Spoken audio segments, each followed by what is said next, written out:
Two homes, and it's just feet away from two others in Land O'Lakes. There is some relief for residents in that Pasco County community right now. This massive sinkhole has not grown since yesterday afternoon. Also today, people living in 4 of the 9 evacuated homes were allowed to go home. They had their power restored. Those living in the other 5 homes are not allowed in, and that includes the 2 homes that were destroyed. Now see this video from Sky 10. Here are 2 houses that appear to be one of the next to go. Before the sinkhole stopped growing, it was heading their way.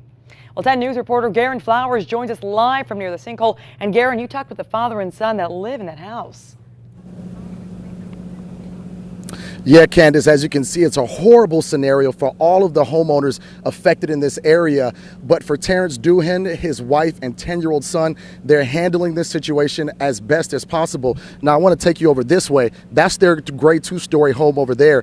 And you can see just how close it is to the sinkhole. And they are still trying to figure out what's going on right now. Right now, it's the situation where they're settling into what has happened and grasping what has happened. They said the first 36 hours was planning about what to do right now. Then they said they have to plan for the next week, and so on and so on. And also wanted to mention an interesting story about them. So Terrence said he built a good relationship with his neighbor when they first moved in. He already had a key to his neighbor's house 2 homes down over here. He says that the neighbor is out of town in Wisconsin, actually on his way back now driving, and the neighbor said you can stay in the house as long as you need to. So with stories like that, that people coming together, neighbors helping each other, that make this horrible situation a little bit better. So here's what Terrence and his son told me earlier on today.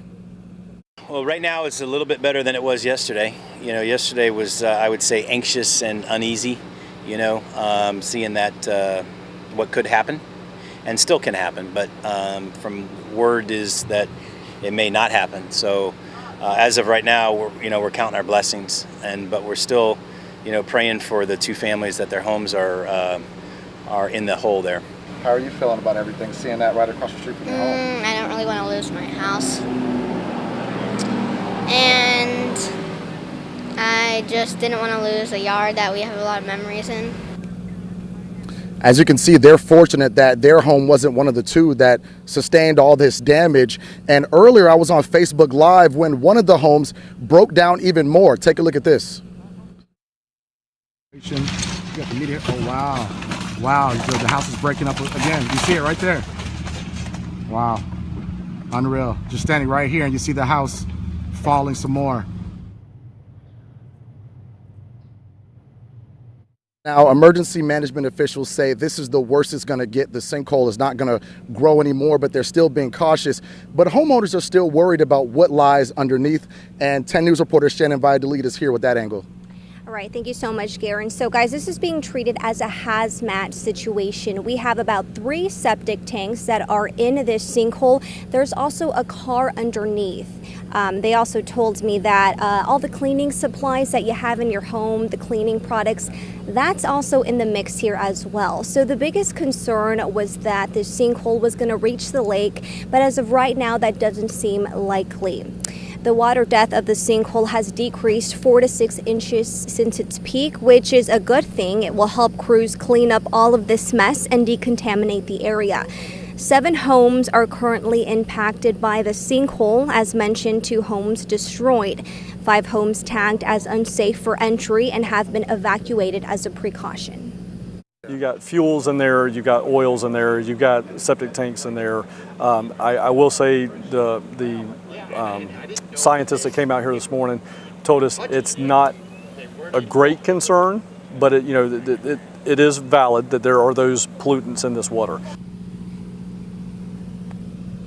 So Garin, environmental experts, they're going to continue to monitor this sinkhole, but as of right now, no movement, which is such great news as of what happened yesterday. They're thinking about Tuesday, hopefully going into cleaning up all of this. Yeah, that's what they told me earlier, that they'll need a few days to go back in because a geologist came out here and said right now it's not safe. So they're going to give it a few days. And so I believe Tuesday will be a time for them to go. And I actually can hear the roof cracking a little bit now. I'm not sure if you can hear that on camera, but it's still dangerous. They can't get out here now because it's still breaking down and it could fall any minute. All right, thank you so much. And we will update you coming up at 11 o'clock. We're live in Land O'Lakes. Shannon Valladolid, Garin, 10 News, WTSP. Garin and Shannon, excellent work out there. Thank you so much. And seeing all the damage from the sinkhole had many of you asking about insurance and what you need to do right now to